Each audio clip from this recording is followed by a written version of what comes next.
we'll kick everything off. Hi, Donnie. Yeah. Oh, yeah. I should.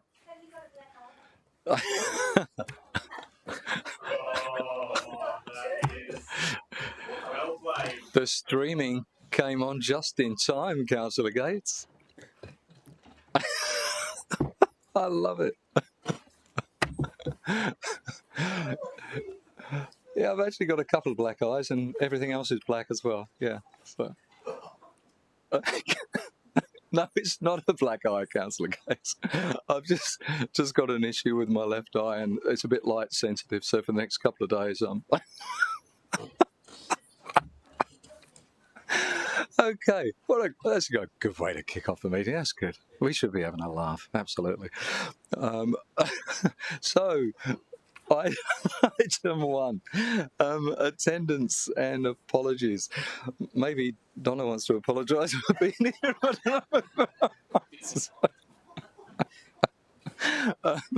I'm truly sorry, Councillor Lancaster. You don't need to be, but thank you. So, no attendance, no apologies, leave of absence, no leave of absence, confirmation of minutes, if I could have a mover. Thank you, Councillor Fowler. Second to Councillor Tozer. Thank you very much. We'll take the vote on that. All those in favour? That is carried. Excuse me. Conflicts of interest declarations. I haven't been notified of any, so that's good. We'll move on to item 5.1, which is the forward planning schedule, and there's a few on there. Thanks, Councillor Fowler. Can we have a seconder to? Yes, thanks, Councillor Gates. So we're going to have a very busy meeting next month. So that's second to Councillor Gates here. All those in favour of adopting that, thank you. That is carried. Reports and presentations, we've got 2 reports. The first one is in open session. There may be some questions that we may need to go into closed session for due to commercial in confidence, but generally the presentation and most of it, if not all of it, hopefully can be held in open session. So this is to do with our nature-based tourism program. We've got Alton here, Alton Twine, we've got Melissa Tam, we've also got Paul Donovan here, and I think Paul's going to come out as well, which is good in case there are any questions for Paul down the track. Really good to see you, Paul. And it's very good to see Melissa and Elton as well, but you know, I mean, obviously we don't see very much of Paul, so yeah. And I think Melissa's going to. Are you kicking it off, Melissa? Yes. Oh.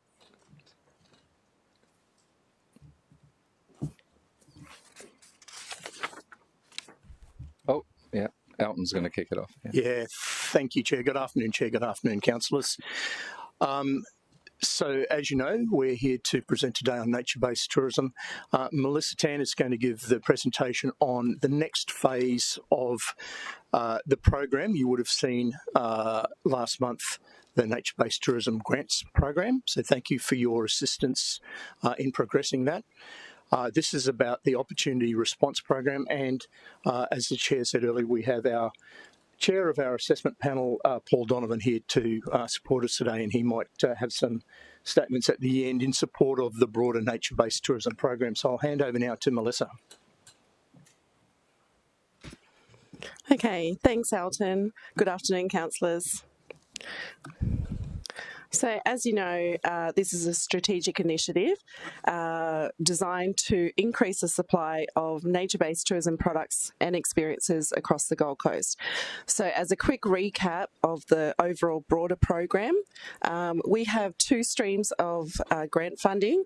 So, one under 100K, which was awarded last month, and then the Opportunity Response Program, which is over 100K.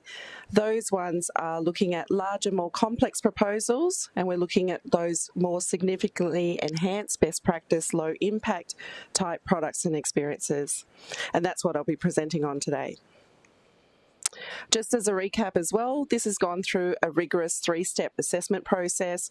The project team, which is led by myself, we're looking at eligibility and alignment to local, state and national policies.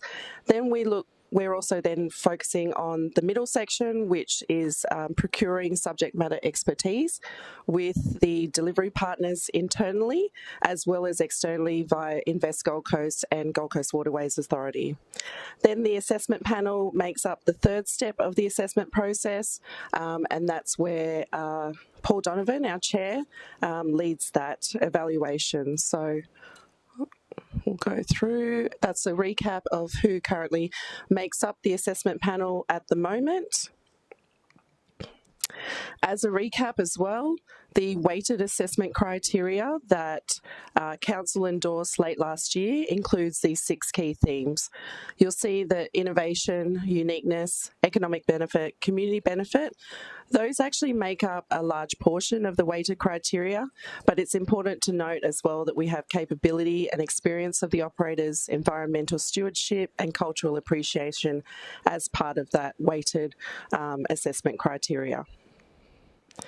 We've ensured as well that our projects align with the Destination 2045 Queensland Government's tourism policy, and then you can see here that ecotourism is front and centre for that policy as well. Our nature-based tourism opportunities brochure has been really well received. We've also, since my last update, we've had it translated into Chinese, and Paul Donovan has taken that and distributed it amongst our trade partners over in China at a recent trade mission that he attended together with the CEO of Experience Gold Coast, John Warren, and the CEO of Queensland Airports, Amelia Evans. Wanted to have a look and present to you all just a recap on the increased media and PR activities that we've been driving as well behind the scenes. So since the launch in May, we've had some great traction in terms of media mentions across radio, local news, TV, internet articles.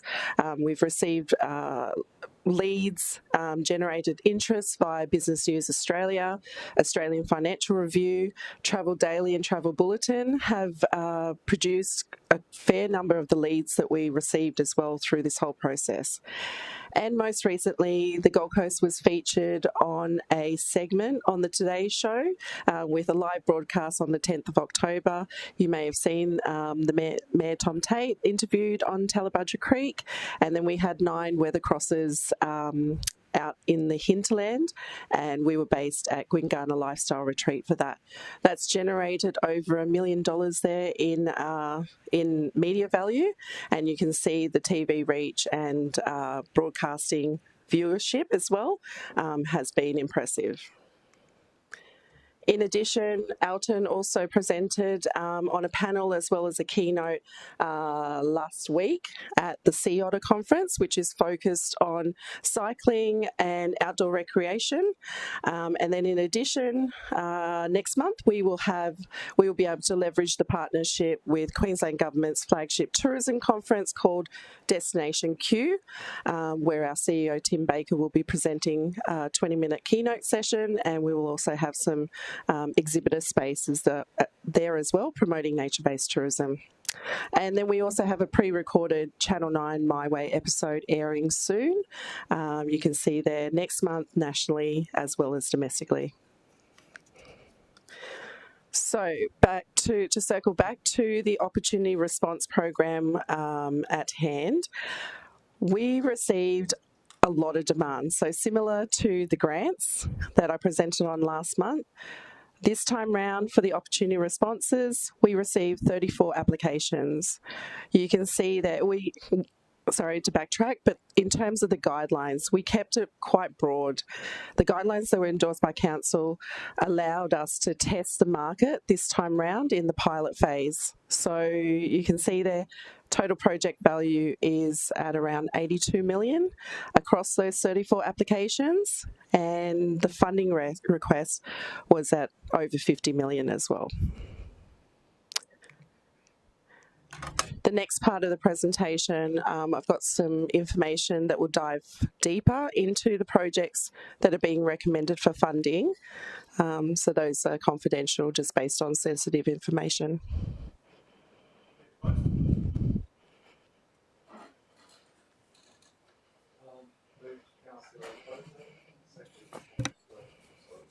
Moved Councillor Tozer, second to Councillor Martin. And yes, we just need to give the reason, of course. We need to go into a closed session for pretty obvious reasons, but for commercial in confidence reasons, and it would likely prejudice the interests of the local government. So it's moved, it's seconded. We'll take the vote. All in favour? That is carried.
Okay, the streaming is on.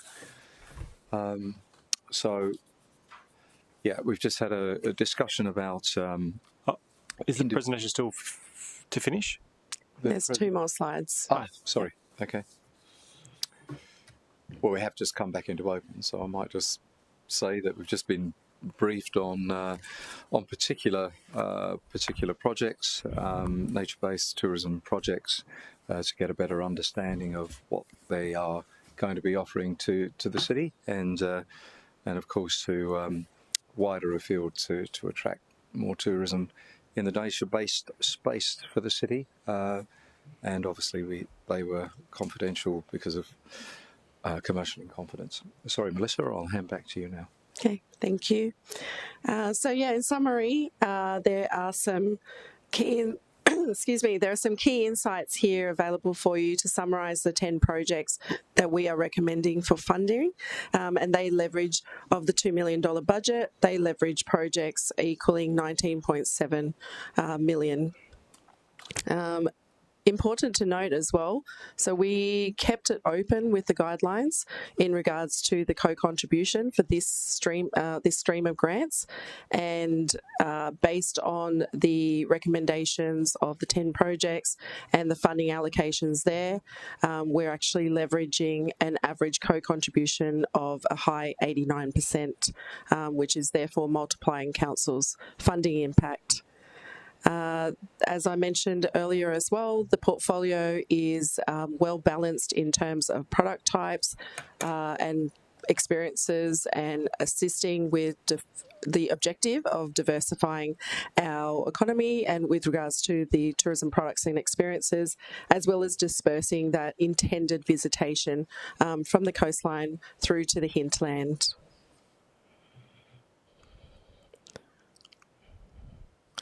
And so the recommendation here is that, based on the comparative assessment and prioritisation by the 3-step assessment process as well as the assessment panel, that hybrid option that we discussed in regards to the 4 projects progressing to delivery, where funding will enable implementation of near-ready tourism products and experiences. And then the second category being 6 projects being provided with seed funding, which includes business case and design development, DA preparation, or environmental and cultural assessments. Yeah, that's the recommendation there. So together, these projects, I think, represent a great opportunity, an exciting opportunity to diversify our economy moving forward. Question. Thanks so much, Melissa. Got a question from Councillor Tozer, then one from Councillor Fowler, and then one from Councillor Martin.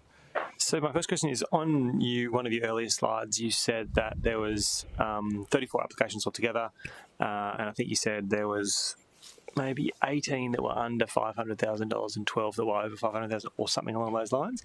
And there's 4 missing, because there's 34 applications, but 30 meet those 2 criteria. One of them, it said that they were outside our local government area, so they were ineligible.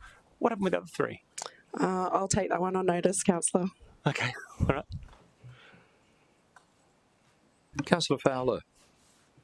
Sorry, Chair. I was just happy to move the recommendation. Okay, great. I'll just go to Councillor Martin's question. Thanks, Chair.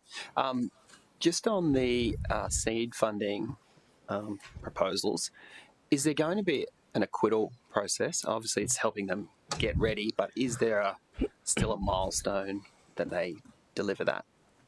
Through you, Chair, yes, definitely, Councillor. We will ensure that the milestones represent those particular deliverables. Can I follow up question? Sorry, another question? Yep. What's going to be the process with informing those who are unsuccessful? Through you, Chair. So we will be going through that process after full council, after endorsement. So we are preparing, though, over the next week, the set communications, and we'll be handling them the same way as how we handled the unsuccessful applicants for grants, and as the recommendation from last month was to look at running a grants workshop as well to help facilitate and nurture some of those other proposals. We'll be mentioning that as well. So with that in mind, with the previous process that have already been notified and we've already done some media about the successful applicants, what's been the general feedback from people who were told they were unsuccessful? How's that gone? Obviously, people will be disappointed, but what's the general sentiment like? Yeah, through you, Chair. So, yeah, of course, there has been disappointment, but for the most part, many of the proponents are just open to receiving feedback, and we've been working through that process already. So we have introduced some of the proponents through to the state government opportunities, and then we're also making sure that any that are showing interest for the future grants workshop and also additional economic development support, we're making note of that. Yeah, and of the 34 applicants we received for this program, how many of those applicants have already participated in the other program? The grants program? Yeah, so there's 34 applicants for the bigger money, the bigger pot of money, and then there was, I can't remember how many applicants we had, but I think it was 65? 74, 75. 74. So how many of those 34 applicants in this program also participated in the smaller program? I'll take that one on notice because I'll be able to do a quick audit of that. Yeah, cool. Do you mind me asking, was it a lot or a little? A handful? I suppose what I'm trying to get at is there a lot of crossover, or are they quite distinct different groups? Not overly. So if you look at, if we had 74 for grants, 34 for this, it's 110, probably 10%. That's great. 5 to 10%. Yeah, so there's a little bit of crossover, but not much. What it tells me is that the grant program was appropriately targeted to different types of businesses and propositions that there wasn't too much crossover in. Yeah. Yeah, it's great. Awesome. Through the chair, can I just say that that was one of the things that we were very focused on as to who received anything in the grants program, and I think Mel's right. I think we only had 3 or 4 max that where there was a crossover, and we took that into consideration along with other things when we were, marking up or down some of the people that had put their applications forward. Yeah, what's the timeline, through the chair? What's the timeline on the state program that you've been referring people to? Through you, Chair, the state program closed for expressions of interest earlier this month, and according to their website, I believe the next step will be advised in the next few days. So an EOI program has been undertaken where people can kind of submit a concept but not have to do too much work with the grant, and then they get invited to apply for a grant. Is that kind of correct? Yes, they're invited to submit the business case that accompanies the concept. Okay, cool, awesome. Yeah. Through you, Chair, if I could call on Paul Donovan, our Chair of the Nature-Based Tourism Assessment, just to make some closing remarks. Thanks very much, Mel. Firstly, can I say through the chair and to the councillors, it's been a very interesting time for me. I'm not used to the approach being out of commercial private enterprise, but I've enjoyed it. And I've got to say that the focus by the assessment panel was across all of the people that put forward projects, and when we arrived at the 10, the ranking of the 10 varied depending where you sat and where you came from. But I've got to say that the deliberation was absolutely focused on getting it right, because we understand that we're dealing with ratepayers' money, and we don't want to happen what has happened with other investments by councils in the north on Stradbroke Island, where they were getting pinged for $274,000 for a tent that should cost $25,000. And these were the things that we brought to the room to make sure that these things didn't happen. The approach that I put forward as the chair was, and it'll probably answer some of the questions that the councillors have come forward today. One of the things that I said, will it make a difference? The project we're putting forward, will it make a difference?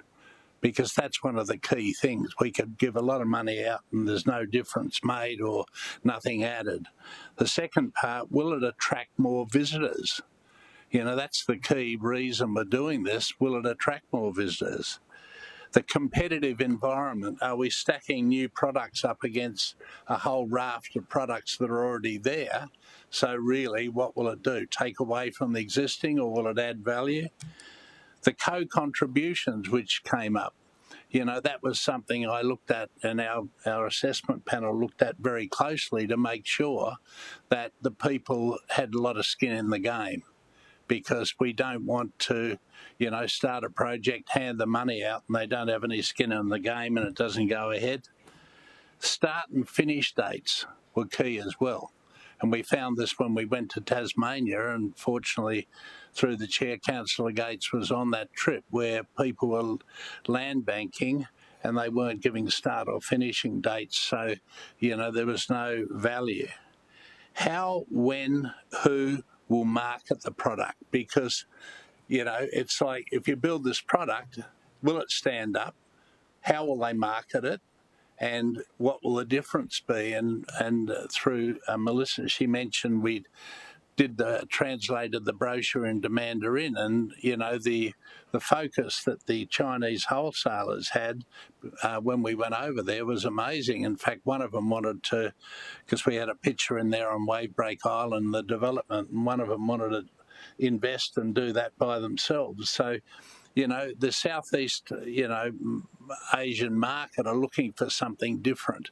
We can't, you know, I won't say we can't get by on beaches and other things that we've marketed over the years, but we've got to provide different things to catch their attention. We've got to have a hook, otherwise we won't get back to the 300,000 Chinese we used to get.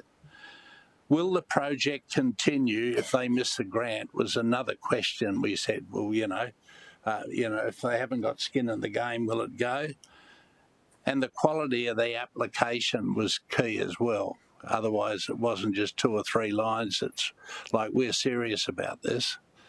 You better make sure you are, otherwise there won't be any handouts. So, you know, I've got to say, working with Alton's come on board, and with Mel, with Jacob and Claire, they've been unbelievably good in really honing in on all the key points that you've raised today.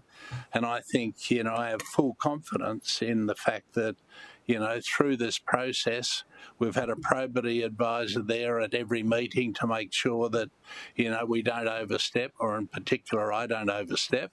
But, you know, I'm urgent about getting things done now. I want to get some, you know, we've got to hit the road running and get some. It's all right to hand out the grants, and it's all right when we go to market and hand out these opportunity response funds. We need to see things happening, because that's what people will look for. And to summarise and finish, we can't forget we've already got a lot of good products that fit into this area, and that's in the back of the brochure that I took that has been now converted. So we do have a lot of products already. And the third aspect, after grants, opportunities response to the council-led projects. So I think this is a real game-changing opportunity for us. And I might remind you, it started with the council here, our council. Now everyone's on the bandwagon.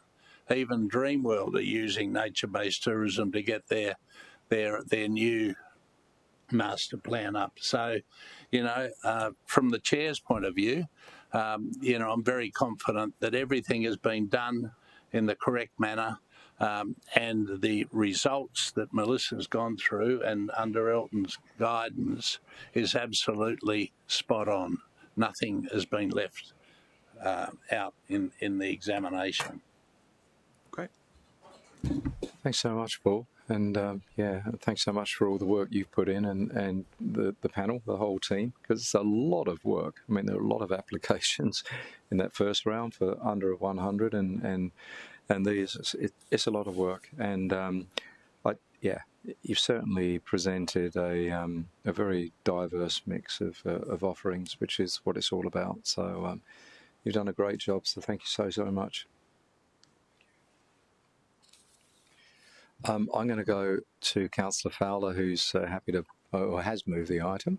And did we have a seconder with Councillor Gates? There we go. And I'll go to you, Councillor Fowler, to speak.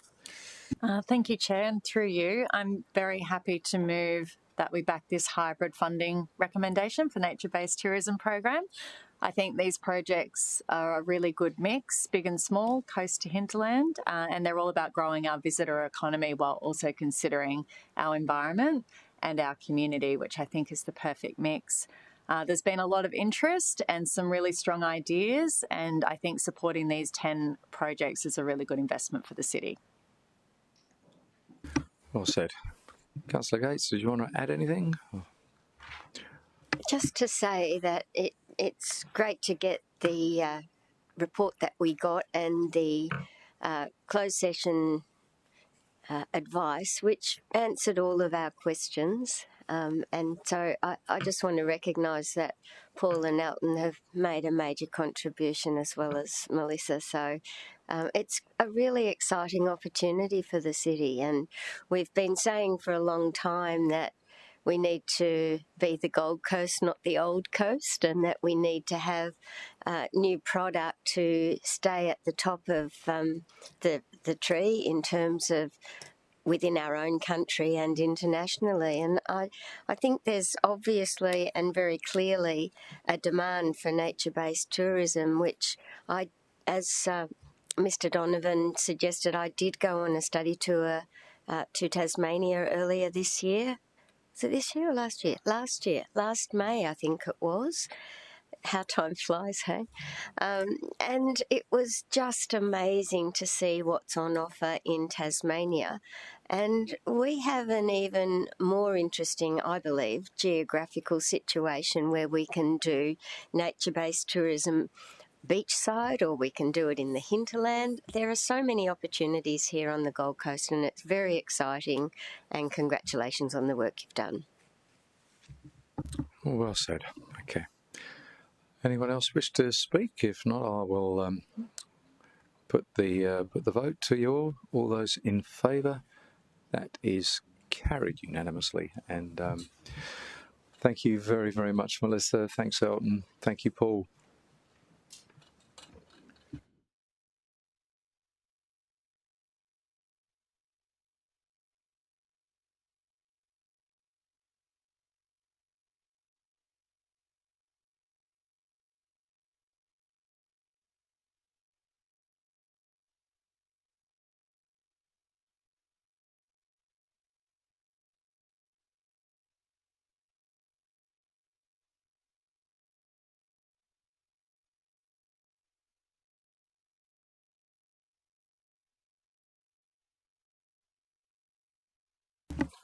Okay, councillors, we have one other item, and this is a closed session item. It's the Women in Sports Summit. Again, the reason for the confidentiality is negotiations relate to a commercial matter which would likely prejudice the interests of the local government, and so that is why we need to hold this in closed session. So I'm happy to move us to closed. Yeah, seconded Councillor Gates. All those in favour? That is carried.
Sorry, I wasn't sure. I didn't ask if you wanted us to raise our hand.